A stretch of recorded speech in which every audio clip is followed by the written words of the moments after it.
Hello friends, welcome to knowledge life. Friends, आज मैं CDPO का टेस्ट सीरीज 2 लेकर आया हूं, जो कि रुक्मिणी प्रकाशन का होगा, जिसमें कुल 150 प्रश्न होंगे, जो कि आपके सीडीपीओ के एग्ज़ाम के दृष्टिकोण से काफ़ी महत्वपूर्ण होने वाला है। और साथ ही मैं उन सभी फ्रेंड्स को बताना चाहूँगा कि ये टेस्ट सीरीज सीडीपीओ के साथ साथ 67th बीपीएससी के लिए भी काफ़ी महत्वपूर्ण होने वाला है, क्योंकि जो लोग सीडीपीओ के प्रश्न को लगा लेते हैं उन्हें बीपीएससी के एग्ज़ाम में जो प्रश्न देखने को मिलेंगे वो काफ़ी ज़्यादा इजी लगेंगे और साथ ही उनका कॉन्फिडेंस भी बना रहेगा, जिससे वो और भी बेहतर कर सकेंगे। तो चलिए शुरू करते हैं आज का ये सेशन। और जिन लोगों को ये वीडियो थोड़ा सा भी हेल्पफुल लगता है तो प्लीज़ इस चैनल को लाइक, शेयर और सब्सक्राइब कर दें और बेल आइकन को भी प्रेस कर दें, जिससे हमारे इस यूट्यूब चैनल की सभी वीडियोज़ की नोटिफिकेशन आप तक पहुँचती रहे। तो चलिए शुरू करते हैं आज का ये सेशन और देखते हैं आज के पहले प्रश्न को।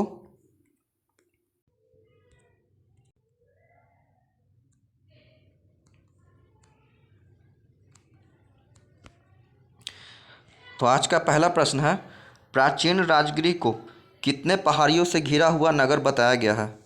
तो प्राचीन राजगृह को जो है ये 5 पहाड़ियों से घिरा हुआ नगर बताया गया है। इस प्रकार से ऑप्शन नंबर बी हमारा राइट आंसर हो जाएगा। बढ़ते हैं प्रश्न संख्या 2 की ओर। प्रश्न संख्या 2 कह रहा है, प्राग ज्योतिषपुर प्राचीन काल में प्रसिद्ध स्थान किस क्षेत्र से संबद्ध था? तो प्राग ज्योतिषपुर जो है ये प्राचीन काल में असम क्षेत्र से संबद्ध था। इसे आपने याद रखना है। ऑप्शन नंबर सी हमारा राइट आंसर हो जाएगा। बढ़ते हैं प्रश्न संख्या 3 की ओर। प्रश्न संख्या 3 कह रहा है, मौर्य प्रशासन में सीताध्यक्ष किस विभाग का अध्यक्ष होता था? तो मौर्य प्रशासन में सीताध्यक्ष जो था ये राज्य भूमि विभाग का प्रमुख होता था। इस प्रकार से ऑप्शन नंबर बी हमारा राइट आंसर हो जाएगा, राज्य भूमि विभाग का प्रमुख होता था। बढ़ते हैं प्रश्न संख्या 4 की ओर। प्रश्न संख्या 4 कह रहा है, पटना का नाम अजीमाबाद निम्नांकित में से किसके नाम पर रखा गया था? तो पटना का जो नाम है वो अजीमाबाद ये मुग़ल राजकुमार के नाम पर रखा गया था। किसके नाम पर? मुग़ल राजकुमार के नाम पर रखा गया था। इसे आपने याद रखना है। बढ़ते हैं प्रश्न संख्या 5 की ओर।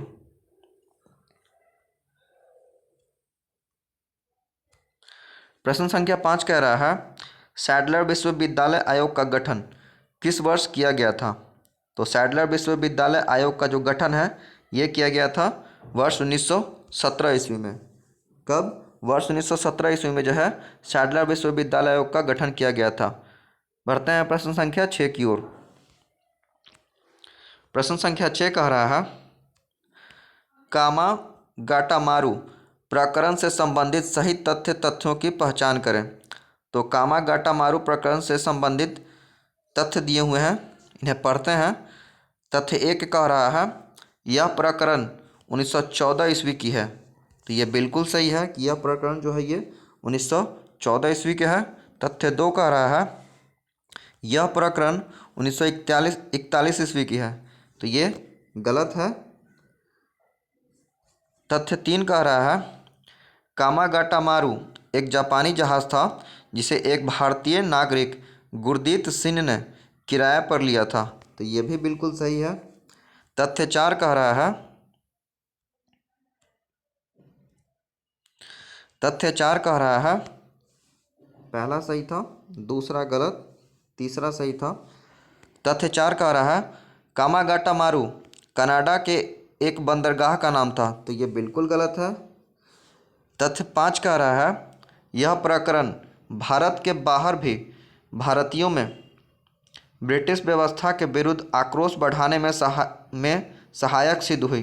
तो ये बिल्कुल सही है। इस प्रकार से देखें तो हमारा 1, 3 और 5 ये बिल्कुल सही हो जाएगा। इस प्रकार से ऑप्शन नंबर ए हमारा राइट हो जाएगा। ऑप्शन नंबर ए हमारा बिल्कुल राइट हो जाएगा। बढ़ते हैं प्रश्न संख्या 7 की ओर। प्रश्न संख्या 7 कह रहा है, भारत में सर्वप्रथम किस रियासत की शासन ने अनिवार्य प्राथमिक शिक्षा आरंभ की? तो भारत में सर्वप्रथम किस रियासत की शासन ने अनिवार्य प्राथमिक शिक्षा आरंभ किया? तो ये किया था बड़ौदा रियासत ने। किसने? बड़ौदा रियासत। ऑप्शन नंबर ए हमारा बिल्कुल राइट हो जाएगा। बढ़ते हैं प्रश्न संख्या 8 की ओर। प्रश्न संख्या 8 का आ रहा है, वेनसोंग ने जिस कनिष्क विहार को देखा था वह कहाँ स्थित है? तो ये है पुरुषपुर में। कहाँ? पुरुषपुर में जो है ये वेनसोंग ने जिस कनिष्क विहार को देखा था ये पुरुषपुर में है। बढ़ते हैं प्रश्न संख्या 9 की ओर। प्रश्न संख्या 9 कह रहा है, बिंदुसार की राजसभा में आने वाला सीरिया का राजदूत कौन था? तो बिंदुसार की राजसभा में आने वाला सीरिया का जो राजदूत था उसका नाम था डाइमेकस। क्या नाम था? डाइमेकस। बढ़ते हैं प्रश्न संख्या 10 की ओर। प्रश्न संख्या 10 कह रहा है, नवनालंदा महाविहार किसके लिए विख्यात है? तो नवनालंदा महाविहार जो है ये किसके लिए विख्यात है? तो ये है पाली अनुसंधान संस्थान के लिए। किसके लिए? पाली अनुसंधान संस्थान के लिए। बढ़ते हैं प्रश्न संख्या 11 की ओर। प्रश्न संख्या 11 कह रहा है, सल्तनत की राजधानी के रूप में आगरा की स्थापना किसने की? तो सल्तनत की राजधानी के रूप में आगरा की जो स्थापना है ये सिकंदर लोदी ने किया था। किसने? सिकंदर लोदी ने। बढ़ते हैं प्रश्न संख्या 12 की ओर।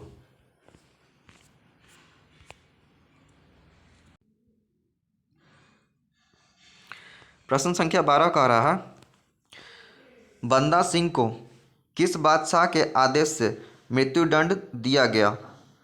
तो बंदा सिंह को जो है किस बादशाह के आदेश से मृत्युदंड दिया गया? तो ये दिया गया था फर्रुखसियर के आदेश से। किसके? फर्रुखसियर के आदेश से जो है बंदा सिंह को मृत्युदंड दिया गया था। बढ़ते हैं प्रश्न संख्या 13 की ओर। प्रश्न संख्या 13 कह रहा है, बंगाल के किस नवाब ने यूरोपियों की तुलना मधुमक्खियों से की थी? तो ये कौन किया था? तो ये अलीवर्दी खान ने। किसने? अलीवर्दी खान ने बंगाल के नवाब, अलीवर्दी खान जो बंगाल का नवाब था इसने यूरोपियों की तुलना मधुमक्खियों से की थी। बढ़ते हैं प्रश्न संख्या 14 की ओर। प्रश्न संख्या 14 कह रहा है, जयप्रकाश नारायण किस पार्टी से संबंधित है? तो जयप्रकाश नारायण जो थे ये किस पार्टी से संबंधित थे? तो ये थे कांग्रेस समाजवादी पार्टी से। किससे? कांग्रेस समाजवादी पार्टी से जो थे ये संबंधित थे जयप्रकाश नारायण। बढ़ते हैं प्रश्न संख्या 15 की ओर। प्रश्न संख्या 15 कह रहा है, इलाहाबाद की संधि किन्होंने निष्पादित की थी? तो इलाहाबाद की जो संधि है ये किन्होंने निष्पादित किया था? तो ये किया था रॉबर्ट क्लाइव, शुजाउद्दौला और शाह आलम द्वितीय। किसने किसने? रॉबर्ट क्लाइव, शुजाउद्दौला और शाह आलम द्वितीय।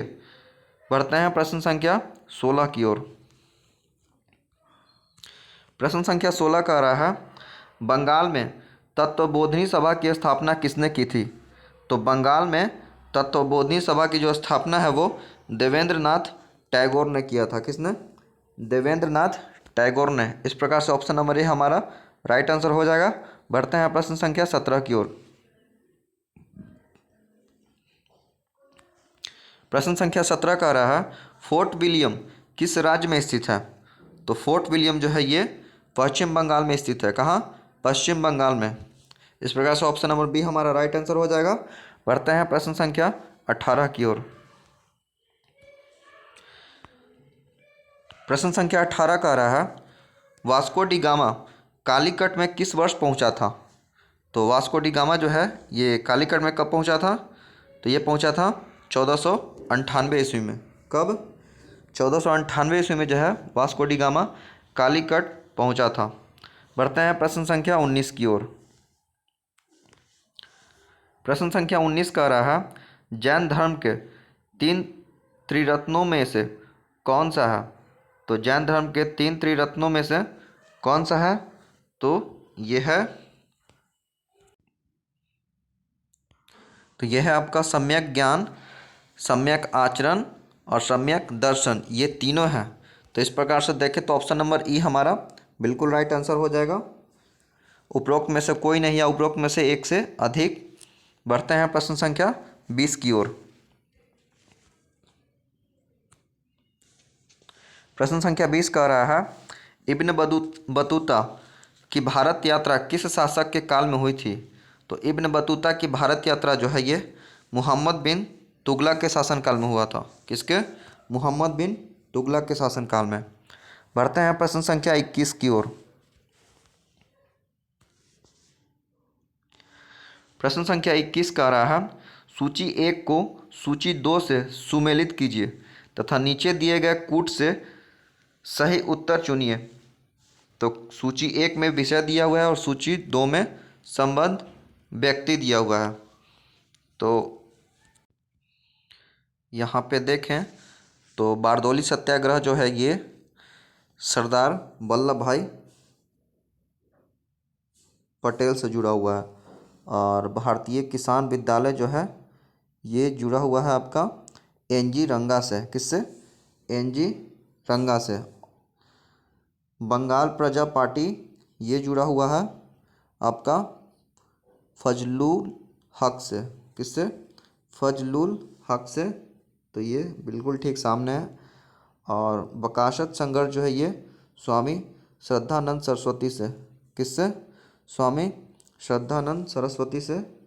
ये आपका आंसर हो जाएगा। इस प्रकार से देखें तो हमारा ऑप्शन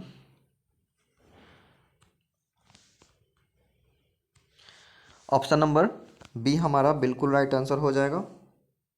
ए का 2, बी का 4, सी का 3 और डी का 1। बढ़ते हैं प्रश्न संख्या 22 की ओर।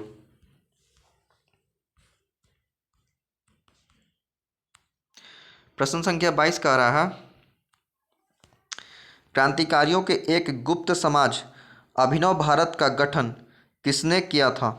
तो क्रांतिकारियों के एक गुप्त समाज अभिनव भारत का जो गठन है ये किया था बीडी सावरकर ने। किसने? बीडी सावरकर ने। ऑप्शन नंबर ए हमारा बिल्कुल यहाँ राइट आंसर हो जाएगा। बढ़ते हैं प्रश्न संख्या 23 की ओर।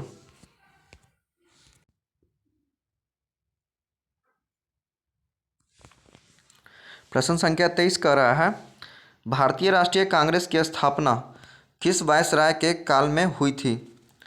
तो भारतीय राष्ट्रीय कांग्रेस की जो स्थापना है ये किस वायसराय के काल में हुई थी?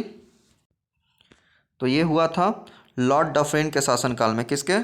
लॉर्ड डफरिन के शासनकाल में जो है भारतीय राष्ट्रीय कांग्रेस की स्थापना हुआ था।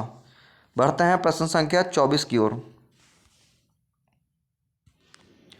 प्रश्न संख्या 24 कह रहा है, निम्नलिखित को सही तिथिवार क्रम में नीचे दिए गए कोड में से चुनिए। तो ये चुनना है। तो सबसे पहले आता है होम रूल आंदोलन। होम रूल आंदोलन जो है ये 28 अप्रैल 1916 में हुआ था। तो सी पहले होगा। उसके बाद आता है रॉलेट एक्ट का। रॉलेट एक्ट जो है ये मार्च 1919 में। उसके बाद आता है साइमन कमीशन। साइमन कमीशन 8 नवंबर 1927 में। उसके बाद आता है गांधी इरविन समझौता 5 मार्च 1931 को। इस प्रकार से हम देखें तो ऑप्शन नंबर सी हमारा यहाँ राइट आंसर हो जाएगा। CABD। CABD यानी कि होम रूल आंदोलन पहले, फिर उसके बाद रॉलेट एक्ट, उसके बाद साइमन कमीशन, उसके बाद गांधी इरविन समझौता। बढ़ते हैं प्रश्न संख्या 25 की ओर। प्रश्न संख्या 25 कह रहा है, स्वतंत्रता पश्चात गठित अंतरिम मंत्रिमंडल में रक्षा मंत्री किसे बनाया गया था? तो रक्षा मंत्री किसे बनाया गया था अंतरिम मंत्रिमंडल में? तो ये बनाया गया था सरदार बलदेव सिंह को। किनको? सरदार बलदेव सिंह को जो है स्वतंत्रता पश्चात गठित अंतरिम मंत्रिमंडल में रक्षा मंत्री बनाया गया था। बढ़ते हैं प्रश्न संख्या 26 की ओर।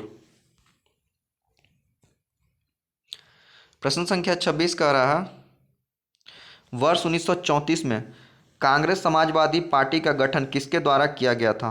तो वर्ष 1934 में जो है कांग्रेस समाजवादी पार्टी का जो गठन है ये किया गया था आपका जयप्रकाश नारायण एवं आचार्य नरेंद्र देव के द्वारा। किनके द्वारा? जयप्रकाश नारायण एवं आचार्य नरेंद्र देव के द्वारा।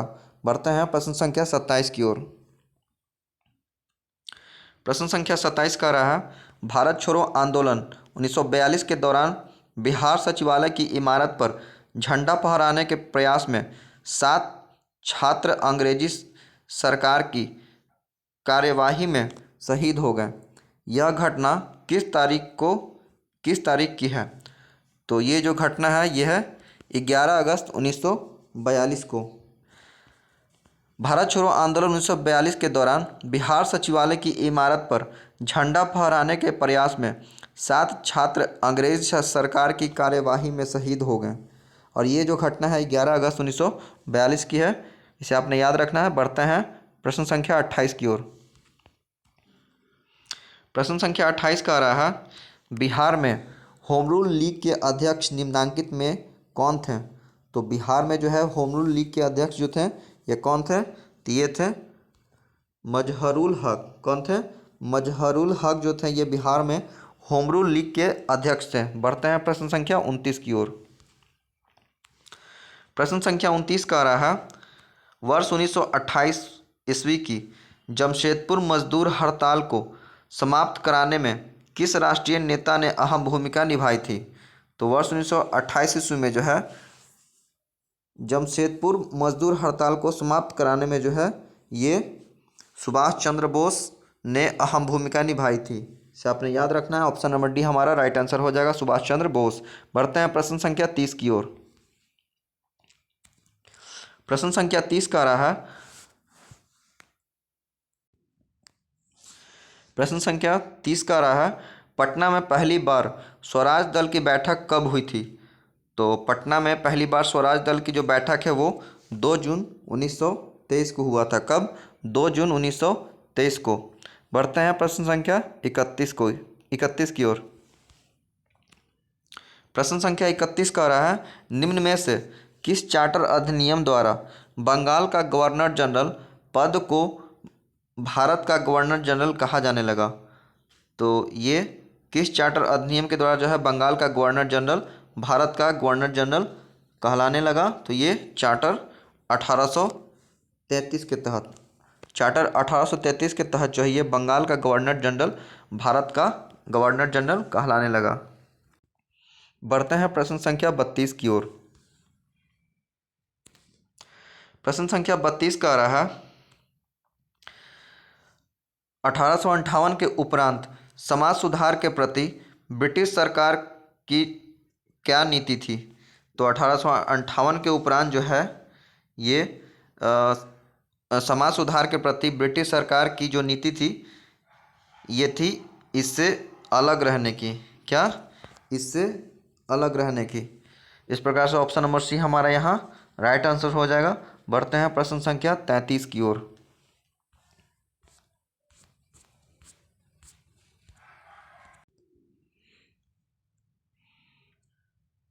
प्रश्न संख्या 33 का रहा, चीनी यात्री भारत को क्या कहते थे? तो चीनी यात्री जो है ये भारत को यिन तू कहते थे। क्या? यिन तू। इसे आपने याद रखना है। चीनी यात्री भारत को यिन तू कहते थे। बढ़ते हैं प्रश्न संख्या 34 की ओर। प्रश्न संख्या 34 का रहा, मुस्लिम लीग ने मुक्ति दिवस कब मनाया था? तो मुस्लिम लीग जो है ये मुक्ति दिवस कब मनाया था? तो ये मनाया था 1939 में, जब प्रांतों में कांग्रेस मंत्रिमंडलों ने त्याग पत्र दे दिया। तो इसे आपने याद रखना है कि 1939 में जो है जब प्रांतों में कांग्रेस मंत्रिमंडलों ने त्याग पत्र दे दिया। बढ़ते हैं प्रश्न संख्या 35 की ओर। प्रश्न संख्या 35 का रहा, किसने 1840 के करीब कूका आंदोलन को आरंभ किया? तो ये किसने किया था? ये किया था भगत जवाहर मल ने। किसने? भगत जवाहर मल ने जो है 1840 के करीब कूका आंदोलन को आरंभ किया था। बढ़ते हैं प्रश्न संख्या 36 की ओर। प्रश्न संख्या 36 का रहा, बृहद महान हिमालय में पाए जाने वाला प्रमुख चोटियों का क्रम ऊंचाइयों के आधार पर अवरोही क्रम में निम्न में से किस विकल्प में व्यवस्थित है? तो यहाँ विकल्प देखना है कि अवरोही क्रम में जो है कौन है। तो ये है आपका ऑप्शन नंबर सी में माउंट एवरेस्ट, कंचनजंगा, मकालू, धौलागिरी, नंगा पर्वत और अन्नपूर्णा। इस प्रकार से देखें तो ऑप्शन नंबर सी हमारे यहाँ राइट आंसर हो जाएगा। बढ़ते हैं प्रश्न संख्या 37 की ओर। प्रश्न संख्या 37 कह रहा है, निम्नलिखित में से भारत के किस राज्य का समुद्री तट सबसे अधिक लंबा है? तो ये किस राज्य का समुद्री तट जो है जो सबसे अधिक लंबा है? तो ये है आंध्र प्रदेश का। किसका? आंध्र प्रदेश का जो समुद्री तट है ये सबसे अधिक लंबा है। इसे आपने याद रखना है।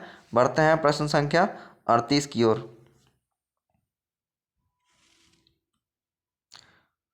प्रश्न संख्या 38 कह रहा है, कुल्लू कांगड़ी, नामचा बरवा तथा नागा पहाड़ी क्षेत्र हिमालय के प्रादेशिक विभाजन के किस खंड के अंतर्गत आते हैं?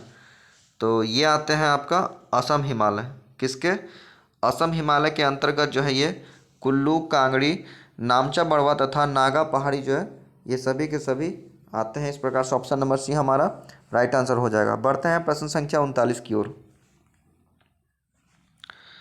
प्रश्न संख्या 39 कह रहा है, काराकोरम दर्रा, काराकोरम दर्रा, देपसांगला दर्रा तथा खादुंगला दर्रा से संबंधित सही तथ्यों को चुनें। तो इसमें जो सही तथ्य है ये अब तथ्य एक है, ये सभी भारत चीन के बीच मार्ग प्रदान करते हैं। तो इसे आपने याद रखना है। काराकोरम दर्रा, देपसांगला दर्रा तथा खादुंगला दर्रा जो है ये सभी के सभी जो है भारत चीन के बीच मार्ग प्रदान करते हैं। बढ़ते हैं प्रश्न संख्या 40 की ओर। प्रश्न संख्या 40 का रहा, टेरा रोसा का प्रारूपिक विकास उस भूभाग में होता है जिसमें, तो ये किस में होता है? चूना पत्थर। चूना पत्थर होता है। टेरा रोसा का जो प्रारूपिक विकास उस भूभाग में होता है किसमें? चूना पत्थर। बढ़ते हैं प्रश्न संख्या 41 की ओर। प्रश्न संख्या 41 का रहा, टेम्पोरल पवन कहाँ प्रवाहित होती है? तो टेम्पोरल पवन जो है ये प्रवाहित होती है आपका मध्य अमेरिका में। कहाँ? मध्य अमेरिका में जो है यहाँ टेम्पोरल पवन प्रवाहित होती है। इस प्रकार से ऑप्शन नंबर बी हमारा राइट आंसर हो जाएगा। बढ़ते हैं प्रश्न संख्या 42 की ओर। प्रश्न संख्या 42 का रहा है, पॉटजोल क्या है? तो पॉटजोल जो है ये है कोंधाड़ी वन प्रदेशों में पाई जाने वाली मिट्टी। क्या? कोंधाड़ी वन प्रदेशों में पाई जाने वाली मिट्टी है पॉटजोल। बढ़ते हैं प्रश्न संख्या 43 की ओर।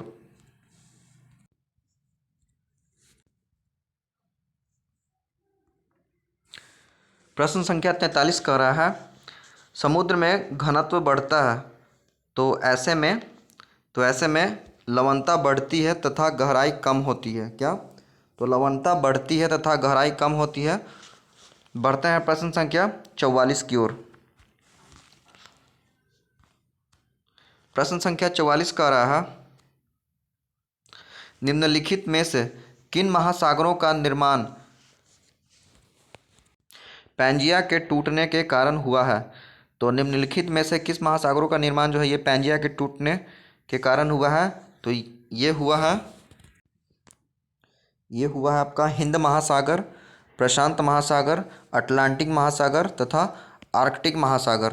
तो इस प्रकार से देखें तो ऑप्शन नंबर ई हमारा बिल्कुल राइट आंसर हो जाएगा। उपरोक्त में से कोई नहीं या उपरोक्त में से एक से अधिक। बढ़ते हैं प्रश्न संख्या 45 की ओर। प्रश्न संख्या 45 कह रहा है, एशियाटिक बब्बर शेर का निवास कहाँ है? तो एशियाटिक बब्बर शेर का जो निवास है ये है गिर वन में। कहाँ? गिर वन। ऑप्शन नंबर सी हमारा राइट आंसर हो जाएगा। बढ़ते हैं प्रश्न संख्या 46 की ओर। प्रश्न संख्या 46 कह रहा है, निम्न में से कौन अंतरिक्ष में नहीं पाया जाता है? तो निम्न में से कौन जो है वो अंतरिक्ष में नहीं पाया जाता है? तो वह है ब्रिटल स्टार। क्या है? ब्रिटल स्टार जो है ये अंतरिक्ष में नहीं पाया जाता है। प्रश्न संख्या 47 देखते हैं। प्रश्न संख्या 47 कह रहा है, मानस नदी किस नदी की उपनदी है? तो जो मानस नदी है ये ब्रह्मपुत्र की उपनदी है। इस प्रकार से ऑप्शन नंबर ए हमारा राइट हो जाएगा। बढ़ते हैं प्रश्न संख्या 48 की ओर। प्रश्न संख्या 48 का रहा है, निम्नलिखित में से कौन सा महाद्वीप क्षेत्रफल के अनुसार सबसे बड़ा है। तो निम्नलिखित में से कौन सा महाद्वीप जो है वो क्षेत्रफल के अनुसार सबसे बड़ा है। तो ये है आपका अफ्रीका। अफ्रीका महाद्वीप जो है ये क्षेत्रफल के अनुसार सबसे बड़ा है, इसे आपने याद रखना है। बढ़ते हैं प्रश्न संख्या 49 की ओर। प्रश्न संख्या 49 का रहा है, निम्न में से कहाँ जल विद्युत गृह स्थित है। तो ये कहाँ है, तो ये है कोयना में। कहाँ, कोयना। बढ़ते हैं प्रश्न संख्या 50 की ओर। प्रश्न संख्या 50 का रहा है, निम्न में से कौन सुमेलित नहीं है। तो ये कौन सुमेलित नहीं है, तो ये है, पहले हम सुमेलित देख लेते हैं। प्रेयरी घास के मैदान कनाडा एवं यूएसए बिल्कुल सही है। वेल्ड घास के मैदान दक्षिण अफ्रीका बिल्कुल सही है। कंपोज घास के मैदान ब्राज़ील ये भी सही है। लेकिन कैंटरबरी घास के मैदान यूरोप जो है ये गलत है, क्योंकि कैंटरबरी घास का जो मैदान है ये न्यूजीलैंड में अवस्थित है। इसे आपने याद रखना है। इस प्रकार से देखें तो हमारा option number B right answer हो जाएगा।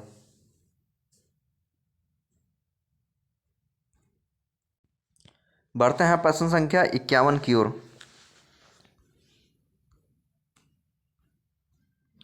प्रश्न संख्या 51 कह रहा है, वर्ष 2011 की अंतिम जनगणना के अनुसार बिहार राज्य की कुल साक्षरता 63.80% है। भारत की कुल साक्षरता से यह कितने प्रतिशत कम है। तो ये पूछ रहा है कितने प्रतिशत कम है, तो ये है 11.2%। इसे आपने याद रखना है। बढ़ते हैं प्रश्न संख्या 52 की ओर। प्रश्न संख्या 52 का रहा है, क्षेत्रफल के आधार पर भारत का सबसे बड़ा एवं सबसे छोटा राज्य कौन सा है। तो ये क्षेत्रफल के आधार पर पूछ रहा है, तो इसमें से हो जाएगा आपका राजस्थान जो है ये क्षेत्रफल में बड़ा है, और सबसे छोटा जो राज्य है वो सबसे छोटा जो राज्य है क्षेत्रफल में वो है गोवा। इस प्रकार से देखें तो ऑप्शन नंबर बी हमारा बिल्कुल राइट आंसर हो जाएगा। बढ़ते हैं प्रश्न संख्या 53 की ओर। प्रश्न संख्या 53 कह रहा है, भारत का पहला हथियार संग्रहालय कहाँ अवस्थित है।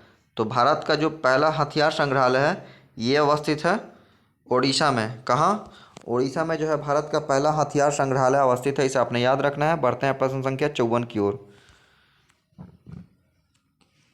प्रश्न संख्या 54 कह रहा है, निम्नलिखित पर्वतों में से कौन सा इटली में अवस्थित है।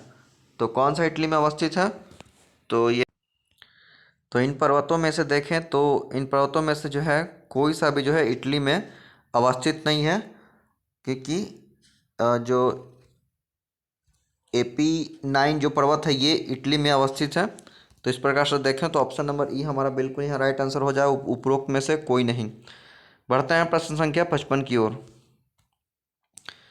प्रश्न संख्या 55 कह रहा है, निम्नलिखित में से कौन चीन का सीमावर्ती नहीं है। तो ये कौन है जो चीन का जो है सीमावर्ती नहीं है, तो ये है बुल्गारिया। कौन, बुल्गारिया जो है ये चीन का सीमावर्ती नहीं है। इस प्रकार से ऑप्शन नंबर सी हमारा राइट आंसर हो जाएगा। बढ़ते हैं प्रश्न संख्या 56 की ओर। प्रश्न संख्या 56 कह रहा है, निम्नलिखित में से किस एक अधिनियम में भारत में संघीय न्यायालय की स्थापना का प्रावधान उपलब्ध था। तो ये किस एक अधिनियम में जो है भारत में एक संघीय न्यायालय की स्थापना का प्रावधान उपलब्ध था। आइए ऑप्शन देखते हैं। तो ये था आपका भारत शासन अधिनियम 1935। ऑप्शन नंबर डी हमारा बिल्कुल राइट आंसर हो जाएगा। बढ़ते हैं प्रश्न संख्या 57 की ओर। प्रश्न संख्या 57 कह रहा है, भारतीय संविधान में उल्लेखित मौलिक अधिकारों में से कुछ अधिकार भारत में भारतीय नागरिकों के साथ साथ विदेशियों को भी प्राप्त है। निम्नांकित में ऐसे अधिकार कौन हैं। तो ये हैं अनुच्छेद 14 विधि के समक्ष समता का अधिकार, ये बिल्कुल सही है। और अनुच्छेद 20 अपराधों के लिए दोष सिद्धि के संबंध में संरक्षण, ये भी बिल्कुल सही है। अनुच्छेद 21 प्राण एवं दैहिक स्वतंत्रता का अधिकार, ये भी बिल्कुल सही है। ऑप्शन डी कह रहा है अनुच्छेद 24 जोखिमपूर्ण कार्यों में बाल श्रम निषेध, ये भी बिल्कुल सही है। इस प्रकार से देखें तो सभी के सभी सही हैं। तो ऑप्शन नंबर ई हमारा यहाँ बिल्कुल राइट आंसर हो जाएगा। बढ़ते हैं प्रश्न संख्या 58 की ओर। प्रश्न संख्या 58 कह रहा है उपराष्ट्रपति के रूप में डॉक्टर सर्वपल्ली राधाकृष्णन का कार्यकाल निम्न में से कौन था।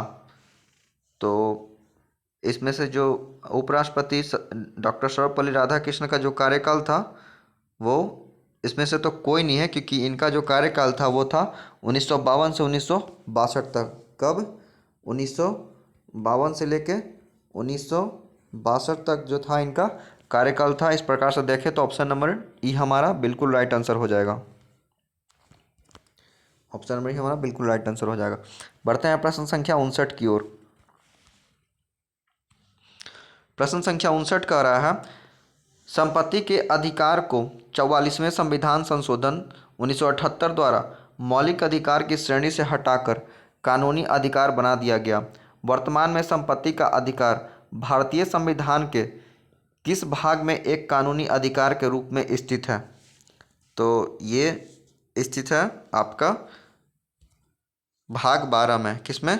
भाग 12 में जो है ये कानूनी अधिकार के रूप में स्थित है। इस प्रकार से ऑप्शन नंबर डी हमारे यहाँ बिल्कुल राइट आंसर हो जाएगा। बढ़ते हैं प्रश्न संख्या 60 की ओर। प्रश्न संख्या 60 कह रहा है सुमेलित करें। सुमेलित करना है तो इसमें से जो हो जाएगा केंद्र राज्य संबंध, ये भाग 11, ये बिल्कुल सही है। भाग 11 संविधान का संशोधन, ये भाग 20 में है। संविधान का संशोधन जो है ये भाग 20 में है। आपात उपबंध, तो आपात उपबंध जो है ये भाग 18 में है। भाग 18 में।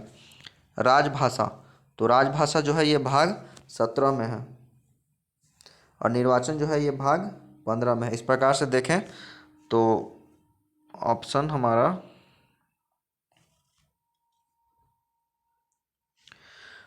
हमारा डी यहाँ बिल्कुल राइट आंसर हो जाएगा।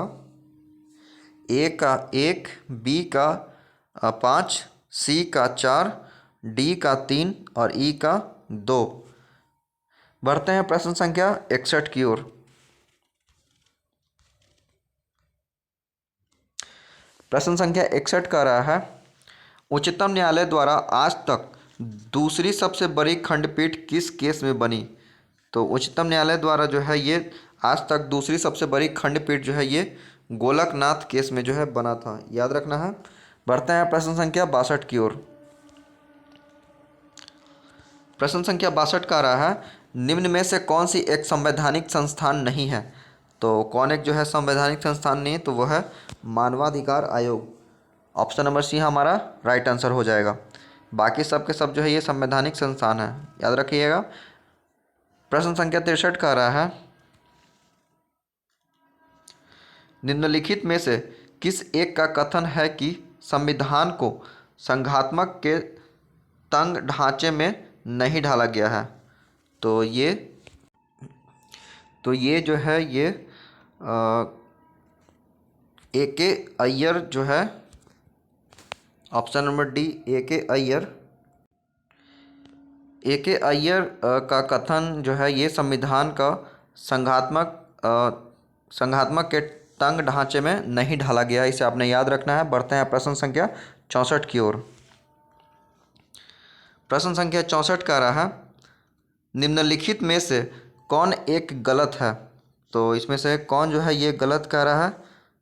पूरा ऑप्शन तो यहाँ नहीं दे रखा है, लेकिन एक मिनट यहाँ देख लेते हैं कि इन दोनों में से कौन सा जो ऑप्शन है वो गलत है। तो ऑप्शन ए कह रहा है मूल कर्तव्य मौलिक अधिकारों का हिस्सा है। तो ये जो है ये बिल्कुल गलत है। ऑप्शन नंबर बी कह रहा है मूल कर्तव्य मौलिक अधिकारों का भाग नहीं है। तो ये बिल्कुल सही है। ऑप्शन नंबर सी देखते हैं।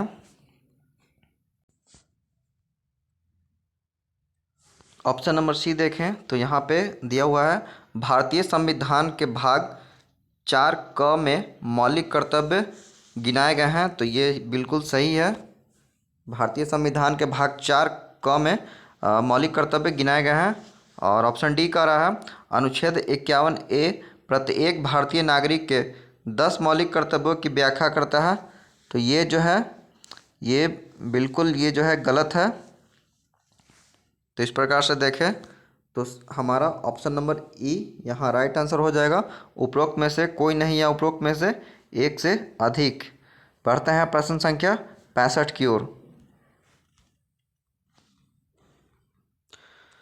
प्रश्न संख्या 65 कह रहा है भारतीय संविधान में किस अनुच्छेद के प्रावधान के अंतर्गत संशोधन किया जा सकता है। तो ये किस संविधान संशोधन के अंतर्गत जो है ये संशोधन किया जा सकता है, तो ये अनुच्छेद 368 के अनुसार। पढ़ते हैं प्रश्न संख्या 66 की ओर। प्रश्न संख्या 66 का रहा है भारत सरकार को कानूनी विषयों पर कौन सलाह देता है। तो भारत सरकार को जो है ये कानूनी विषयों पर कौन सलाह देता है, तो ये देता है अटॉर्नी जनरल। कौन? अटॉर्नी जनरल जो है भारत सरकार को कानूनी विषयों पर सलाह देता है, इसे आपने याद रखना है। बढ़ते हैं प्रश्न संख्या 67 की ओर। प्रश्न संख्या 67 का रहा है लोक सेवा आयोग का संविधान के किस भाग में वर्णन किया गया है। तो लोक सेवा आयोग का जो है संविधान के किस भाग में जो है वर्णन किया गया है, तो ये किया गया है भाग 14।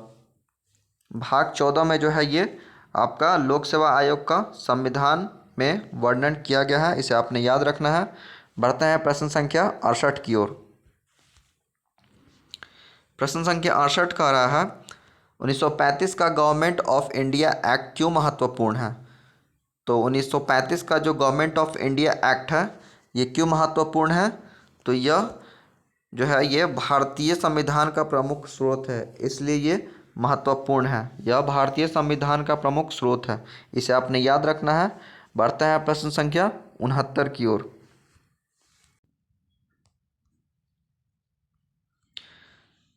प्रश्न संख्या 69 कह रहा है ब्रिटिश हाउस ऑफ कॉमन्स का चुनाव किस प्रथम भारतीय ने लड़ा था।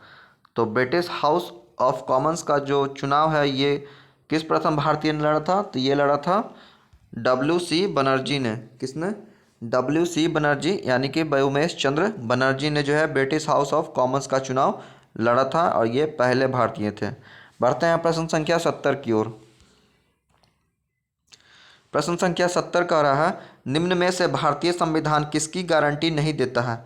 तो भारतीय संविधान जो है किसकी गारंटी नहीं देता है, तो यहाँ पे इस ऑप्शन में देखें तो धार्मिक आज़ादी इसकी गारंटी नहीं देता है, समता का हक इसके भी नहीं देता है, संवैधानिक उपचारों का हक इसको भी नहीं देता है, और सभी को शिक्षा का हक भी नहीं देता है। इस प्रकार से देखें तो ऑप्शन नंबर ई हमारा राइट आंसर हो जाएगा। उपरोक्त में से कोई नहीं, उपरोक्त में से एक से अधिक। और आपको ये चीज़ बता दें कि सभी को शिक्षा का हक ये भी नहीं देता है, लेकिन जो है 86वें संविधान संशोधन द्वारा 2002 में अनुच्छेद 21(1) जोड़ा गया, जिसके अंतर्गत जो है 6 से 14 वर्ष तक के उम्र के बच्चों के लिए निःशुल्क एवं अनिवार्य शिक्षा प्रदान किया गया है, तो इसे आपने याद रखना है। बढ़ते हैं प्रश्न संख्या 71 की ओर। प्रश्न संख्या 71 का रहा है निम्न राज्यों में से सर्वोच्च साक्षरता दर किस राज्य में है।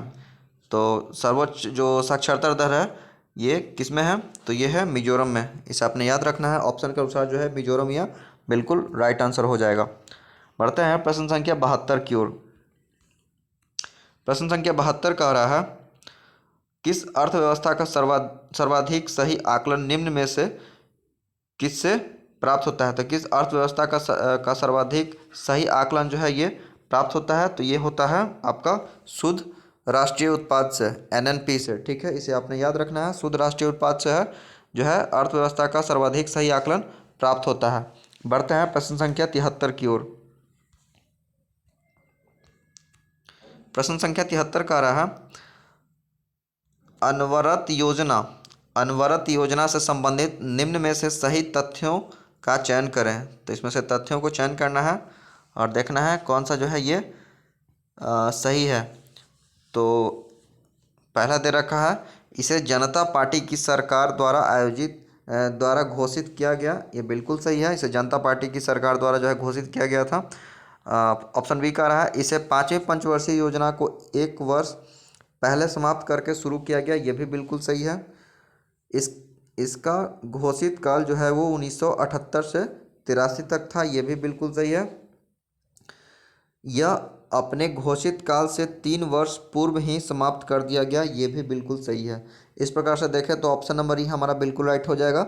उपरोक्त में से कोई नहीं या उपरोक्त में से एक से अधिक, क्योंकि यहाँ पे सभी के सभी जो है ये सही है। बढ़ते हैं प्रश्न संख्या 74 की ओर। प्रश्न संख्या 74 का रहा, 2020-21 के बिहार बजट में राजकोषीय घाटा कितना है। तो 2020-21 के जो बिहार बजट में राजकोषीय घाटा है, ये है आपका 20,374.00 करोड़। तो इसे आपने याद रखना है कि 2020-21 के बिहार बजट में जो है राजकोषीय घाटा जो है ये कितना है, तो 20,374.00 करोड़। बढ़ते हैं प्रश्न संख्या 75 की ओर।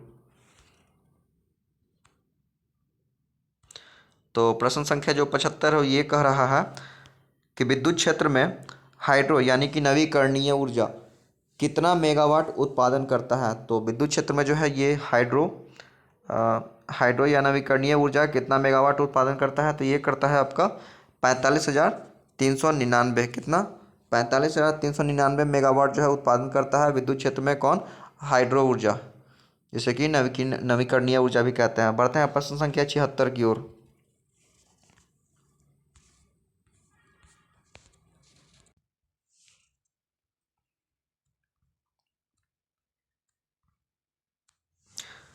प्रश्न संख्या 76 का रहा है, जैसे जैसे अर्थव्यवस्था विकसित होती है राष्ट्रीय आय में तृतीयक क्षेत्र का अंश क्या होता है, तो ये होता है बढ़ता जाता है।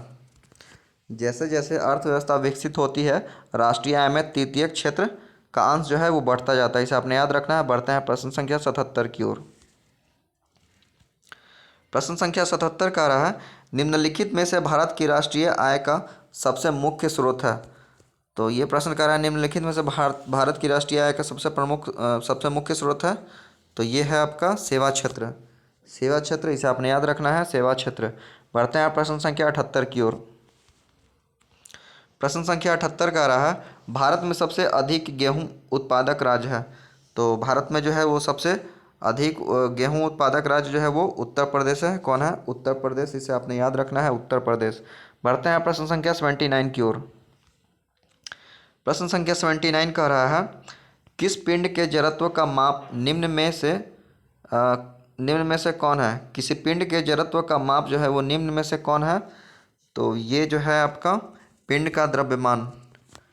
पिंड का जो द्रव्यमान है ये पिंड के जड़त्व का माप जो है। बढ़ते हैं प्रश्न संख्या 80 की ओर।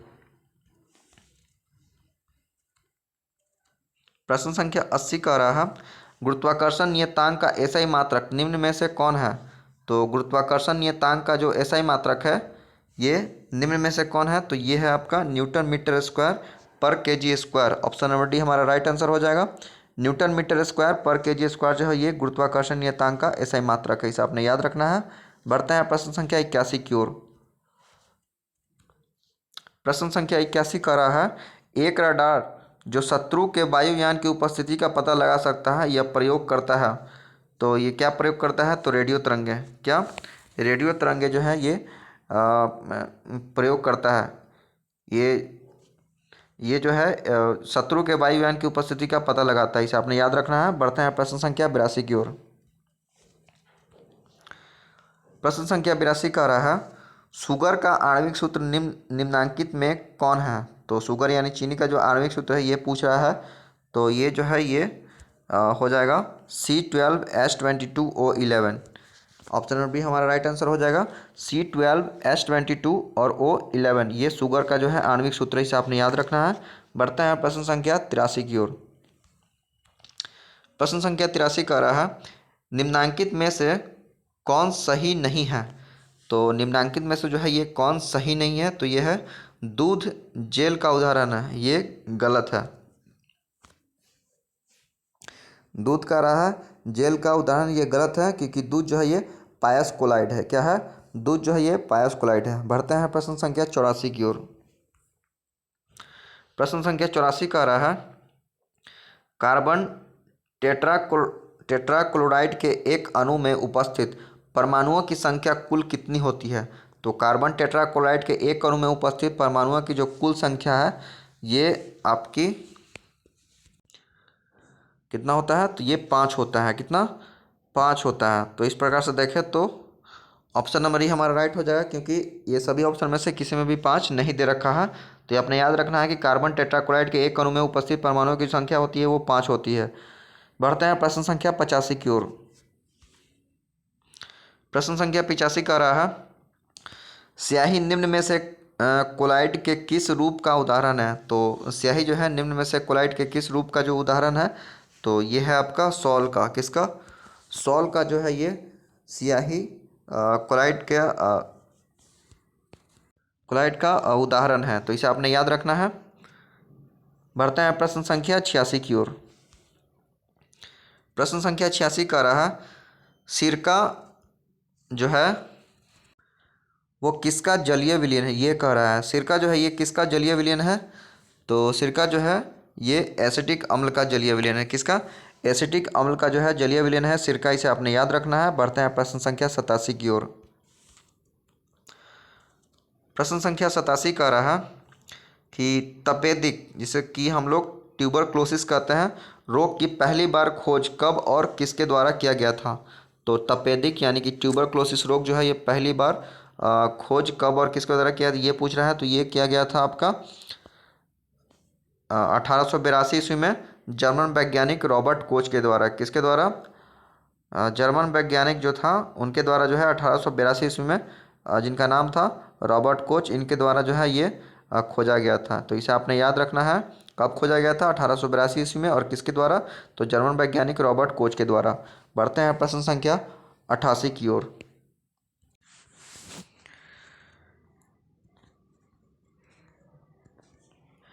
प्रश्न संख्या 88 का रहा मलेरिया निम्न में से किससे होने वाला रोग है? तो मलेरिया जो है ये किससे होने वाला रोग है? तो ये जो है होने वाला रोग है ये प्रोटोजोआ से है। प्रोटोजोआ से जो है मलेरिया होता है। इसे आपने याद रखना है। और आपको बता दूं कि कालाजार या अमीबी पेचिस जो है ये भी इसी से होता है। तो इसे आपने याद रखना है। बढ़ते हैं प्रश्न संख्या 89 की ओर। प्रश्न संख्या 89 का रहा है निम्न में से कौन बारूदी सुरंगों का पता लगाने में उपयोग होता है? तो निम्न में से कौन जो है वो बारूदी सुरंगों का पता लगाने में उपयोग होता है? तो ये होता है आपका मधुमक्खी। कौन है? मधुमक्खी जो है ये बारूदी सुरंगों का पता लगाने में उपयोग होता है। इसे आपने याद रखना है। बढ़ते हैं प्रश्न संख्या 90 की ओर। प्रश्न संख्या 90 का रहा मानव मूत्र का पीला रंग एक वर्ण के कारण होता है जिसे कहते हैं। तो मानव मूत्र का पीला रंग जो है एक वर्ण के कारण है, उसका नाम क्या है? इसका नाम है साइड्रोक्रम। क्या है? साइड्रोक्रम के कारण जो है मानव मूत्र का जो है वो रंग पीला होता है। इसे आपने याद रखना है। बढ़ते हैं प्रश्न संख्या 91 की ओर।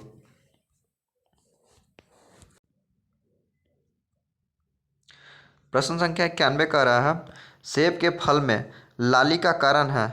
तो सेब के फल में जो है लाली का कारण क्या होता है? तो यह है एंथोसाइनिन। क्या है? एंथोसाइनिन जो है ये सेब के फल में लाली का कारण होता है। बढ़ते हैं प्रश्न संख्या 92 की ओर।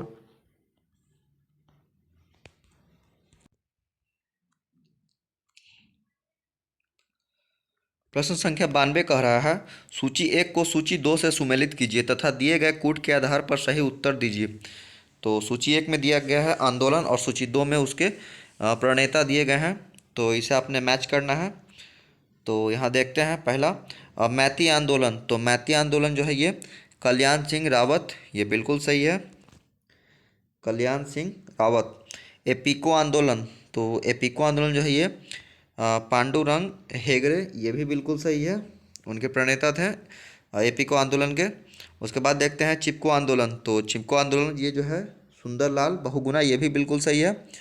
और पश्चिमी घाट बचाओ गोवा की पीपुल्स पार्टी, ये भी बिल्कुल सही है। तो इस प्रकार से देखें तो ए का 1, बी का 2, सी का 3 और डी का 4।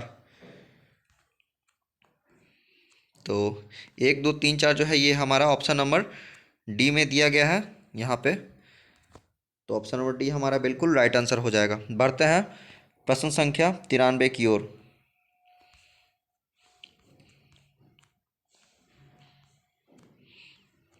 प्रश्न संख्या 93 कह रहा है एमएस वर्ड प्रयोग किया जाता है। तो एमएस वर्ड जो है ये प्रयोग किया जाता है पदांश डाटा संशोधन हेतु। ठीक है, याद रखना है कि एमएस वर्ड का जो प्रयोग है ये किया जाता है पदांश डाटा संशोधन हेतु। बढ़ते हैं प्रश्न संख्या 94 की ओर। प्रश्न संख्या 94 कह रहा है कमरे में लगा हुआ वातानुकूलक क्या नियंत्रित करता है। तो कमरे में लगा हुआ वातानुकूलक जो है ये क्या नियंत्रित करता है। तो ये करता है आपका केवल आर्द्रता एवं तापक्रम। क्या? केवल आर्द्रता एवं तापक्रम जो है ये नियंत्रित करता है। बढ़ते हैं प्रश्न संख्या 95 की ओर। प्रश्न संख्या 95 कह रहा है एक कटा हुआ हीरा क्यों जगमगाता है। तो एक कटा हुआ हीरा जो है ये पूर्ण आंतरिक परावर्तन के कारण जो है ये जगमगाता है। इसे आपने याद रखना है कि एक कटा हुआ हीरा जो है ये क्यों जगमगाता है। तो पूर्ण आंतरिक परावर्तन के कारण। बढ़ते हैं प्रश्न संख्या 96 की ओर। प्रश्न संख्या 96 कह रहा है ब्रह्मांड में निम्नलिखित में ब्रह्मांड में कौन सर्वाधिक पाया जाने वाला तत्व है। तो निम्नलिखित में ब्रह्मांड में जो है वो कौन सर्वाधिक पाया जाने वाला तत्व है। तो वो है आपका हाइड्रोजन। कौन सा है? हाइड्रोजन जो है ये ब्रह्मांड में सर्वाधिक पाया जाने वाला तत्व है। इसे आपने याद रखना है। बढ़ते हैं प्रश्न संख्या 97 की ओर।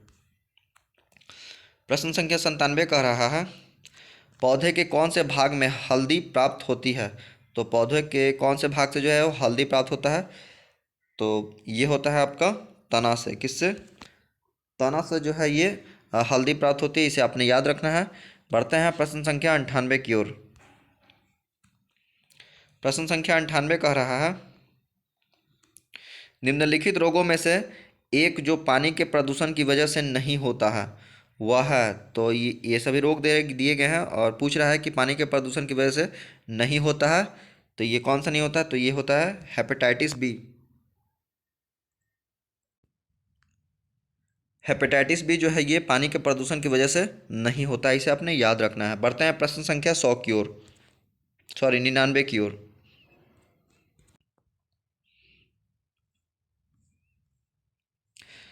प्रश्न संख्या 99 कह रहा है सूची 1 को सूची 2 से सुमेलित कीजिए।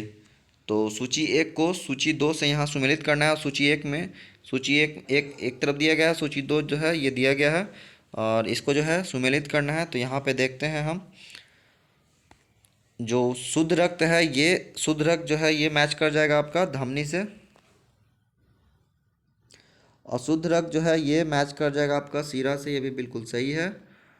और देखें रक्त की कमी, तो रक्त की कमी जो है ये एनीमिया बिल्कुल सही दे रखा है।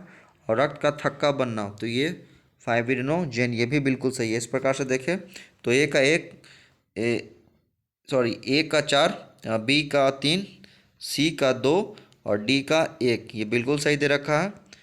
तो ए का 4, बी का 3, सी का 2 और डी का 1 ये ऑप्शन नंबर हमारा ए में दे रखा है। इस प्रकार से देखें तो ऑप्शन नंबर ए हमारा बिल्कुल राइट आंसर हो जाएगा। ए यहाँ राइट आंसर हो जाएगा। ए का 4, बी का 3, सी का 2 और डी का 1। बढ़ते हैं प्रश्न संख्या 100 की ओर। प्रश्न संख्या 100 कह रहा है सूची 1 को सूची 2 से सुमेलित करना है। तो सूची 1 को जो है सूची 2 से सुमेलित करना है। तो देखते हैं क्षय रोग जो है ये बैक्टीरिया के कारण होता है। ये बिल्कुल सही है। उसके बाद कह रहा है चेचक जो होता है ये वायरस के कारण होता है। बिल्कुल सही है। उसके बाद यहाँ देखें दाद, तो दाद जो होता है ये होता है फंजाई के कारण। यहाँ पे सही हो जाएगा। पेचिस जो होता है ये प्रोटोजोआ के कारण होता है। ये अपने याद रखना है। तो इस तरीक़ा से देखें तो कौन सा ऑप्शन मेरा सही हो जाएगा? तो यहाँ पे मेरा सही हो जाएगा option number D. Option number D हमारा सही हो जाएगा। ए का 1, बी का 3, सी का 2 और डी का 4। ए का 1, बी का 3, सी का 2 और डी का 4। बढ़ते हैं प्रश्न संख्या 101 की ओर। प्रश्न संख्या 101 कह रहा है, भारत में प्रोजेक्ट टाइगर कब प्रारंभ किया गया था? तो भारत में प्रोजेक्ट टाइगर जो है ये कब प्रारंभ किया गया था? ये किया गया था 1973 ईस्वी में। इसे आपने याद रखना है। 1973 ईस्वी में जो है ये भारत में प्रोजेक्ट टाइगर प्रारंभ किया गया था। बढ़ते हैं प्रश्न संख्या 102 की ओर। प्रश्न संख्या 102 कह रहा है, निम्न में से कौन सी वस्तु जीवाणु से नष्ट नहीं होती है? तो निम्न में से कौन सी वस्तु जो है वो जीवाणु से नष्ट नहीं होती है? तो वो नहीं होती है प्लास्टिक। प्लास्टिक जो है ये जीवाणु से नष्ट नहीं होती है, इसे आपने याद रखना है। बढ़ते हैं प्रश्न संख्या 103 की ओर। प्रश्न संख्या 103 कह रहा है, चंद्रमा पर वायुमंडल नहीं होने का क्या कारण है? तो चंद्रमा पर वायुमंडल नहीं होने का जो कारण है वो है, इस पर गैस अणुओं का पलायन वेग उनके वर्ग माध्य मूल वेग से कम होता है। तो इसे आपने याद रखना है कि चंद्रमा पर जो है वायुमंडल नहीं होने का कारण ये है कि इस पर जो है गैस अणुओं का पलायन वेग उनके वर्ग माध्य मूल वेग से कम होता है। तो ऑप्शन नंबर सी हमारा बिल्कुल यहाँ राइट आंसर हो जाएगा। बढ़ते हैं प्रश्न संख्या 104 की ओर। प्रश्न संख्या 104 कह रहा है, जब कुएं से पानी की बाल्टी को ऊपर खींचते हैं तो हमें महसूस होता है कि बाल्टी, तो क्या महसूस होता है? तो ये होता है कि पानी की सतह से ऊपर भारी हो गई है। पानी की सतह से ऊपर जो है ये भारी हो जाता है। सही बात है। पढ़ते हैं प्रश्न संख्या 105 की ओर। प्रश्न संख्या 105 जो है ये कह रहा है, आयोडीन प्राप्त होता है। तो आयोडीन जो है ये प्राप्त होता है ऑप्शन नंबर बी, यानी कि लैमिनेरिया से। किससे? लैमिनेरिया से जो है ये आयोडीन प्राप्त होता है। इसे आपने याद रखना है, लैमिनेरिया। बढ़ते हैं प्रश्न संख्या 106 की ओर।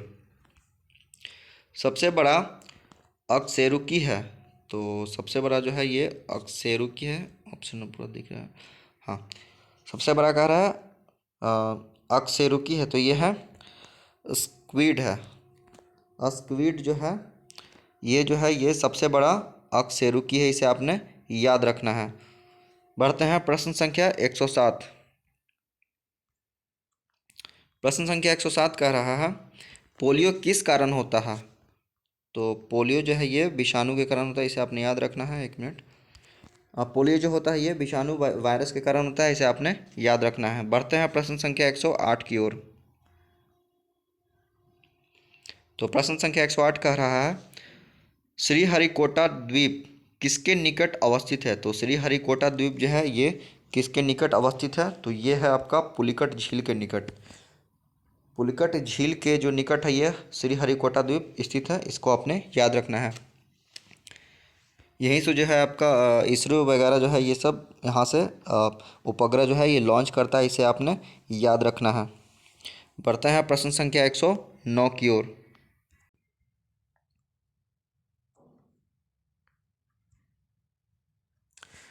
प्रश्न संख्या 109 कह रहा है, किसान घाट में किसकी समाधि स्थल है? तो किसान घाट में जो है ये चौधरी चरण सिंह जी का समाधि स्थल है। किसका है? चौधरी चरण सिंह का। तो इसे आपने याद रखना है। बढ़ते हैं प्रश्न संख्या 110 की ओर। प्रश्न संख्या 110 कह रहा है, निम्न में से कौन एक भिन्न है? तो इसमें बताना है, दिया हुआ है इसमें से कौन जो है भिन्न है। तो यहाँ पे देखें तो महलों का शहर बम्बई, ये बिल्कुल गलत है।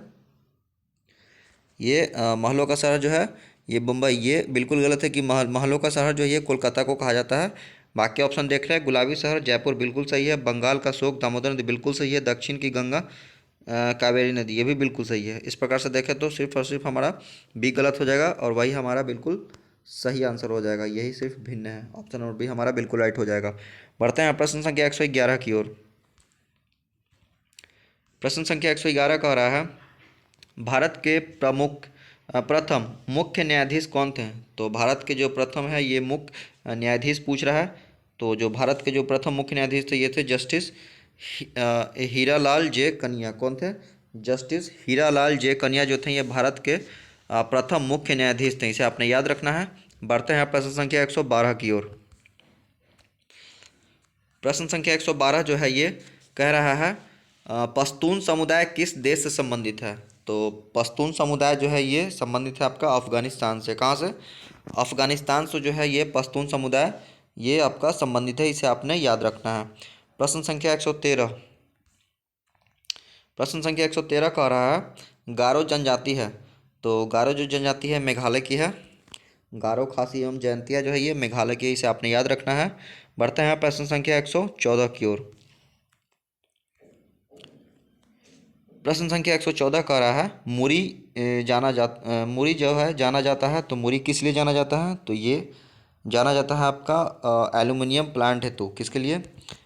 एल्युमिनियम प्लांट हेतु जो है इसी के लिए जो जाना जाता है मुरी। ये बिल्कुल सही है। पढ़ते हैं प्रश्न संख्या 115 की ओर।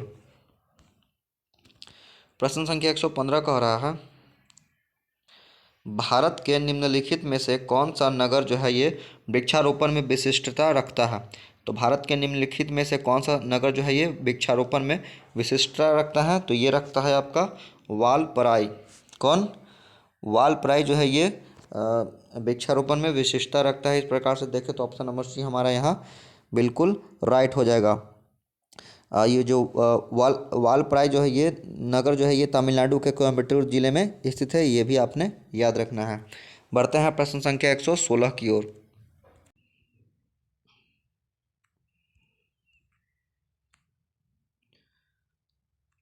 प्रश्न संख्या 116 कह रहा है भारत में अवस्थापित होने वाला पहला राष्ट्रीय उद्यान है। तो भारत में अवस्थापित होने वाला पहला राष्ट्रीय उद्यान जो है उसका नाम है ये पूछ रहा है। तो ये है आपका कार्बेट राष्ट्रीय उद्यान यहाँ दे रखा है। वैसे जिम कार्बेट इसका नाम है। जिम कार्बेट राष्ट्रीय उद्यान जो है भारत में अवस्थित होने वाला पहला राष्ट्रीय उद्यान है। इसे आपने याद रखना है। बढ़ते हैं प्रश्न संख्या 117 की ओर। प्रश्न संख्या 117 कह रहा है बिहार का आकार आकृति है। तो जो बिहार का जो आकार आकृति है वो है आयताकार। कैसा है? आयताकार जो है ये मैप देखने से भी पता चल जाएगा बिहार का कि ये जो है इसका आकार आयताकार है। बढ़ते हैं प्रश्न संख्या 118 की ओर। प्रश्न संख्या 118 कह रहा है बिहार में पंत अभ्यारण्य कहाँ अवस्थित है? तो बिहार में जो है ये पंत अभ्यारण्य जो है ये कहाँ अवस्थित है? तो ये अवस्थित है आपका नालंदा में। कहाँ? नालंदा में जो है ये आपका अवस्थित है। नाम क्या है? पंत अभ्यारण्य। बढ़ते हैं प्रश्न संख्या 119 की ओर। प्रश्न संख्या 119 कह रहा है बिहार के कितने जिले की अंतर्राष्ट्रीय सीमा नेपाल से लगती है? तो बिहार के कितने जिले की जो अंतर्राष्ट्रीय सीमा लगती है? तो ये लगती है आपका 7 जिले की अंतर्राष्ट्रीय सीमा जो है ये लगती है किससे? नेपाल से। इसे आपने याद रखना है। बढ़ते हैं प्रश्न संख्या 120 की ओर।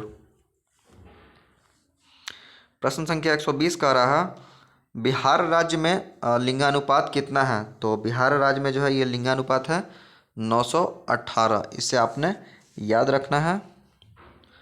918 का लिंगानुपात है। बढ़ते हैं प्रश्न संख्या 121 की ओर। प्रश्न संख्या 121 कह रहा है बिहार में भौतिक विभाजनों में निम्न में से कौन सम्मिलित है? तो बिहार में भौतिक विभाजनों में निम्न में से कौन सम्मिलित है ये कह रहा है। तो यहाँ पे देखें तो दक्षिणी गंगा मैदान तथा उत्तरी गंगा मैदान यानी कि बी और डी। तो दक्षिणी गंगा मैदान और उत्तरी गंगा मैदान जो है ये बिहार में भौतिक विभाजनों में ये सम्मिलित है। इस प्रकार से देखें तो ऑप्शन नंबर बी और ऑप्शन नंबर डी हमारा राइट आंसर हो जाएगा। तो यहाँ पे ऑप्शन नंबर ई हमारा बिल्कुल राइट हो जाएगा क्योंकि यहाँ पे एक से अधिक सही है। इस प्रकार से ऑप्शन नंबर ई हमारा बिल्कुल राइट आंसर हो जाएगा। बढ़ते हैं प्रश्न संख्या 122 की ओर। प्रश्न संख्या 122 कह रहा है बिहार में बांगर मिट्टी मिलती है। तो बिहार में जो है ये बांगर मिट्टी मिलती है कहाँ, तो ये मिलती है आपका पूर्णिया, पूर्णिया, सहरसा, दरभंगा, मुजफ्फरपुर क्षेत्र में। इसे आपने याद रखना है कहाँ कहाँ, पूर्णिया, सहरसा, दरभंगा और मुजफ्फरपुर क्षेत्र में। बढ़ते हैं प्रश्न संख्या 123 की ओर।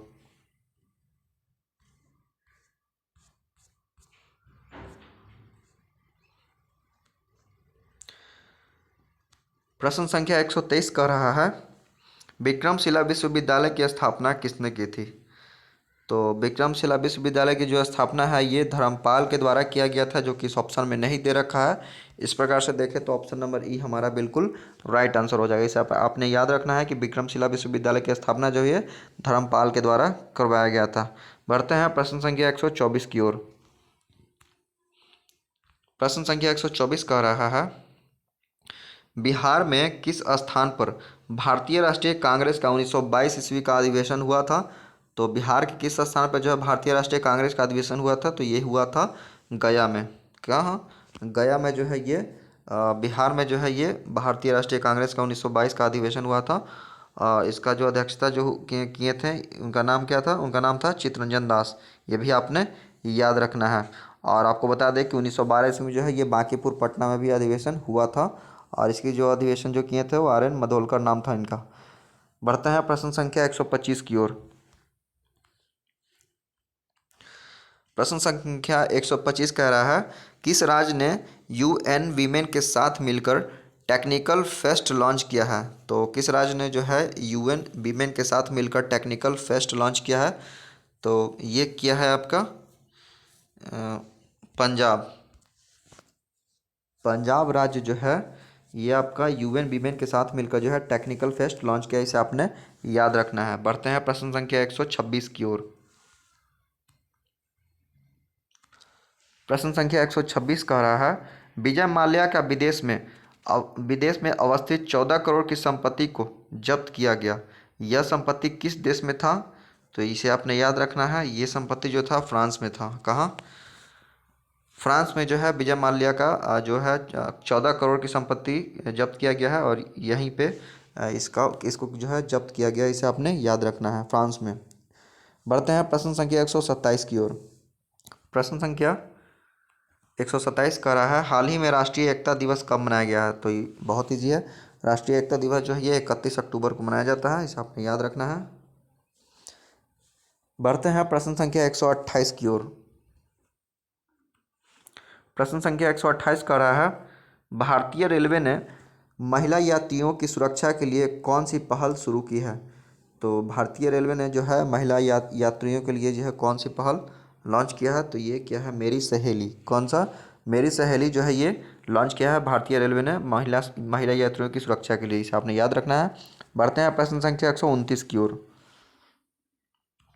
प्रश्न संख्या 129 कह रहा है किस राज्य में विधि विरुद्ध धर्म संपरिवर्तन प्रतिषेध अध्यादेश 2020 जारी किया गया है। तो ये किस राज्य में जो है विधि विरुद्ध धर्म संपरिवर्तन प्रतिषेध अध्यादेश जो है 2020 जारी किया गया है, तो ये किया गया है उत्तर प्रदेश में। इसे आपने याद रखना है, उत्तर प्रदेश इसका आंसर होगा। बढ़ते हैं प्रश्न संख्या 130 की ओर। प्रश्न संख्या 130 का रहा है नीति आयोग द्वारा जारी आकांक्षित जिला सूचकांक 2020 में बिहार के किस जिला को अद्वितीय स्थान प्राप्त हुआ है। तो बिहार के जो है किस जिला को जो है ये द्वितीय स्थान प्राप्त हुआ है, तो ये बांका जिला को जो है ये नीति आयोग द्वारा जारी आकांक्षित जिला सूचकांक 2020 में जो है ये दूसरा स्थान प्राप्त हुआ है, इसे आपने याद रखना है, वेरी इंपॉर्टेंट।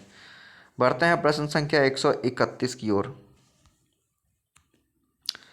प्रश्न संख्या 131 कह रहा है 10 मार्च 2021 को प्रोफेसर उडुपी रामचंद्र राव का नवासीवां जन्मदिन मनाया गया, उनका उपनाम क्या है। तो इनका जो है उपनाम पूछ रहा है, तो इनका जो उपनाम है यह है सैटेलाइट मैन ऑफ इंडिया। इनका नाम क्या है, सैटेलाइट मैन ऑफ इंडिया नाम है इनका, प्रोफेसर उडुपी रामचंद्र राव का, उडुपी रामचंद्र राव इनका नाम याद रखिएगा। बढ़ते हैं प्रश्न संख्या 132 की ओर।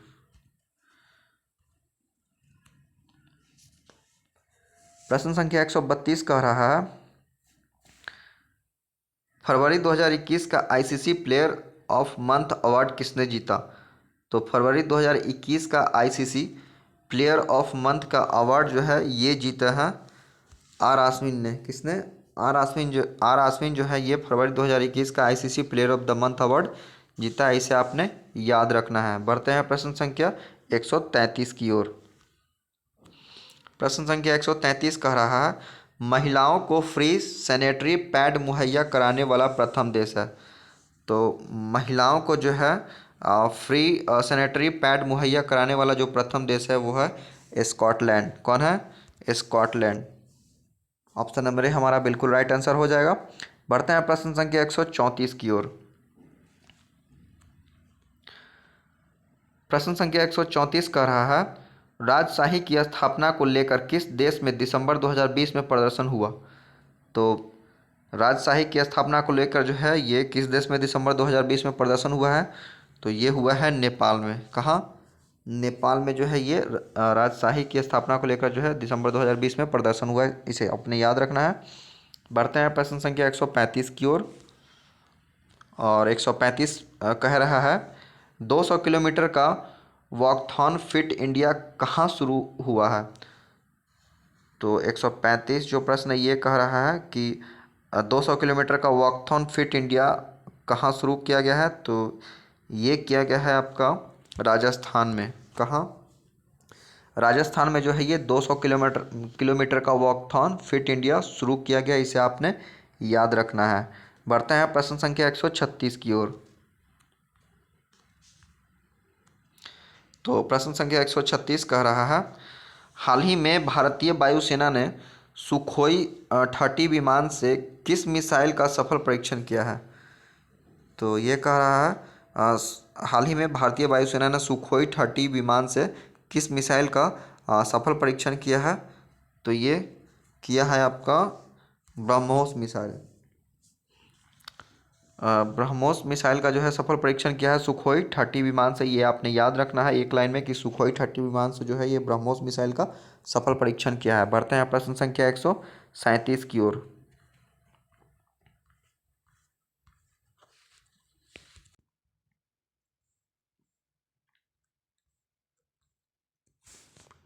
प्रश्न संख्या 137 का रहा है, द डेथ ऑफ जीसस के लेखक हैं। तो द डेथ ऑफ जीसस के जो लेखक हैं ये हैं आपका J.M. कोएत्जी। क्या नाम है इनका? J.M. कोएत्जी जो है ये द डेथ ऑफ जीसस के लेखक हैं। इसे आपने याद रखना है। बढ़ते हैं प्रश्न संख्या 138 की ओर।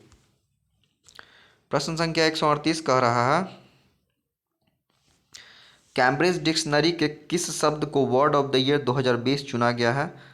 तो कैम्ब्रिज डिक्शनरी के किस शब्द को जो है वर्ड ऑफ द ईयर 2020 चुना गया है? तो ये चुना गया है आपका क्वारंटाइन को। किसको? क्वारंटाइन को जो है ये कैम्ब्रिज डिक्शनरी के जो है ये शब्द को जो है वर्ड ऑफ द ईयर 2020 चुना गया। इसे आपने याद रखना है। पढ़ते हैं प्रश्न संख्या 139 की ओर। प्रश्न संख्या 139 कह रहा है, सौर ऊर्जा से चलने वाली भारत की पहली ट्रेन का उद्घाटन कहाँ हुआ है? तो सौर ऊर्जा से चलने वाली भारत की पहली ट्रेन का जो उद्घाटन है ये हुआ है आपका केरल में। इसे आपने याद रखना है। बढ़ते हैं प्रश्न संख्या 140 की ओर।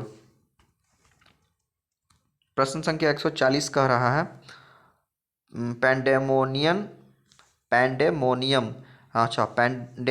जो है ये the great Indian banking tragedy नामक पुस्तक किसने लिखी है? तो pandemonium the great Indian banking tragedy नामक पुस्तक किसने लिखी है? तो ये लिखे हैं आपका टी बंदोपाध्याय। किसने? टी बंदोपाध्याय के द्वारा जो है ये pandemonium the great Indian banking tragedy नामक पुस्तक लिखा गया है। इसे आपने याद रखना है। 1 से 2 बार बोलेंगे तो बिल्कुल सही हो जाएगा। मैं भी यहाँ पे थोड़ा सा कंफ्यूज हुआ हूँ। चलिए बढ़ते हैं प्रश्न संख्या 141 की ओर। प्रश्न संख्या 141 कह रहा है, केंद्रीय बजट 2021-22 के अनुसार इस वित्तीय वर्ष में राजस्व खाते से कितना व्यय होगा? तो केंद्रीय बजट 2021-22 के अनुसार जो है इस वित्तीय वर्ष में राजस्व खाते से कितना व्यय होगा, तो ये होगा आपका 29,29,000 करोड़। कितना? 29,29,000 करोड़ जो है ये राजस्व खाते ये करा है। वित्तीय वर्ष में राजस्व खाते से कितना होगा व्यय, तो ये होगा 29,29,000 करोड़ रुपए का व्यय होगा। इसे आपने याद रखना है। बढ़ते हैं प्रश्न संख्या 142 की ओर। प्रश्न संख्या 142 कह रहा है प्रेगनेंसी बाइबल नामक पुस्तक के लेखक हैं। तो प्रेगनेंसी बाइबल नामक पुस्तक के जो लेखक हैं ये हैं करीना कपूर। इसे आपने याद रखना है। करीना कपूर जो है ये प्रेगनेंसी बाइबल नामक पुस्तक के लेखक हैं। बढ़ते हैं प्रश्न संख्या 143 की ओर। प्रश्न संख्या 143 कह रहा है बंदरों के बचाव एवं पुनर्वास केंद्र का उद्घाटन गांधी रमन्ना हरित वनम के नाम से कहाँ स्थापित हुआ है। तो ये बंदरों के बचाव एवं पुनर्वास केंद्र का उद्घाटन गांधी रमन्ना जो है हरित वनम के नाम से जो है ये कहाँ स्थापित हुआ है, तो ये हुआ है आपका तेलंगाना में। कहाँ? तेलंगाना में। बढ़ते हैं प्रश्न संख्या 144 की ओर। प्रश्न संख्या 144 कह रहा है भारतीय खबरों में ही रही मीना हैरिस किस देश की है। तो भारतीय खबरों में ही रही मीना हैरिस जो है ये है आपका अमेरिका। अमेरिका देश की है मीना हैरिस। इसे आपने याद रखना है। बढ़ते हैं प्रश्न संख्या 145 की ओर।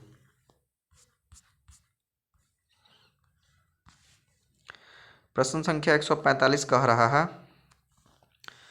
मुंबई पोर्ट ट्रस्ट का अध्यक्ष किसे नियुक्त किया गया है। तो मुंबई पोर्ट ट्रस्ट का जो अध्यक्ष है ये नियुक्त किया गया है आपका राजीव जलोटा को। किनको?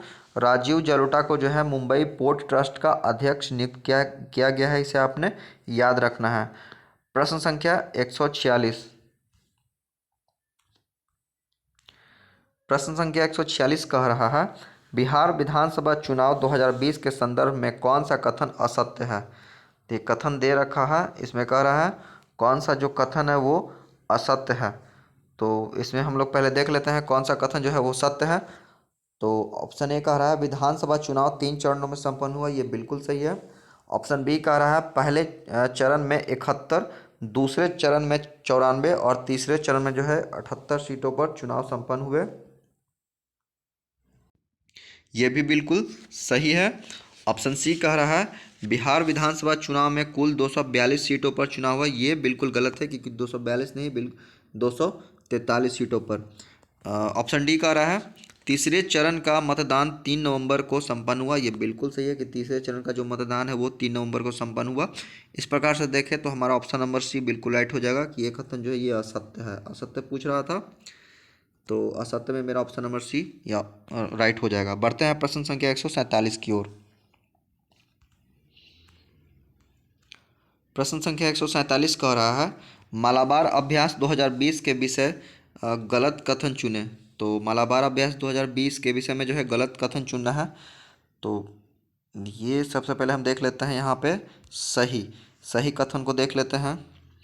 तो रॉयल ऑस्ट्रेलियाई नौसेना ने मालाबार अभ्यास 2020 में भाग लिया, ये बिल्कुल सही है कि रॉयल ऑस्ट्रेलियाई नौसेना ने मालाबार अभ्यास 2020 में भाग लिया। ऑप्शन बी देखते हैं। ऑप्शन बी कह रहा है मालाबार अभ्यास में ऑस्ट्रेलिया ने 2015 में पहली बार भाग लिया, ये बिल्कुल गलत है। यहाँ पे ऑप्शन मेरा बी हो जाएगा। इस प्रकार से देखो तो ऑप्शन नंबर हमारा बी यहाँ राइट हो जाएगा क्योंकि ये जो है ये कथन जो है ये गलत है क्योंकि गलत ही बोला था। ऑप्शन सी देख लेते हैं। यह अभ्यास का 24वां संस्करण था, ये बिल्कुल सही है। ऑप्शन डी कह रहा है अभ्यास केवल गैर संपर्क के रूप में संपर्क के रूप में समुद्र में किया जा रहा है, यह भी बिल्कुल सही है। बढ़ते हैं प्रश्न संख्या 148 की ओर। प्रश्न संख्या 148 कह रहा है वर्ष 2020 में भारत सरकार द्वारा हिंद महासागर क्षेत्र के देशों को कोविड-19 संबंधित सहायता देने हेतु किस मिशन की शुरुआत की गई है। तो वर्ष 2020 में भारत सरकार द्वारा हिंद महासागर क्षेत्र के देशों को कोविड-19 संबंधित सहायता देने हेतु ये कौन सा मिशन शुरू किया गया है। तो ये शुरू किया गया है मिशन सागर। कौन सा? मिशन सागर जो है ये शुरू किया गया है, इसे आपने याद रखना है। बढ़ते हैं प्रश्न संख्या 149 की ओर। प्रश्न संख्या 149 कह रहा है, दुनिया की पहली कोरोना कोरोना पर वैज्ञानिक पुस्तक के रूप में किसका विमोचन किया गया? तो दुनिया की पहली कोरोना पर वैज्ञानिक पुस्तक के रूप में जो है ये किसका विमोचन किया गया? तो ये किया गया है बाय बाय कोरोना। क्या? बाय बाय कोरोना का पुस्तक का जो है विमोचन किया गया है, इसे आपने याद रखना है। बढ़ते हैं प्रश्न संख्या 150 की ओर। प्रश्न संख्या 150 का रहा है, जो कि हमारा आज का अंतिम प्रश्न होगा।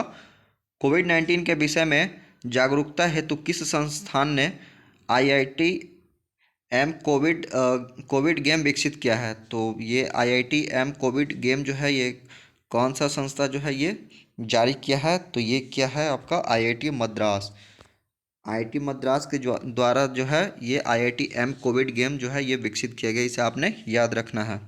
तो फ्रेंड्स, ये थे हमारे आज के टेस्ट सीरीज 2 के 150 प्रश्न, जिसे हम लोगों ने आसानी से कवर कर लिया है। तो फ्रेंड्स, आप लोगों का 150 प्रश्न में कितने मार्क्स आए हैं ये आप लोग मुझे कमेंट बॉक्स में कमेंट करके बताएं। और हाँ, जो लोग इस टेस्ट सीरीज का फुल एक्सप्लेनेशन चाहते हैं तो वे लोग भी हमें कमेंट बॉक्स में कमेंट करके बताएं कि इन सभी टेस्ट सीरीज का हमें फुल एक्सप्लेनेशन चाहिए। तो मैं अगला वीडियो जो है ये फुल एक्सप्लेनेशन पे भी बना दूंगा। तो मिलते हैं अगली वीडियो में। धन्यवाद। Take care.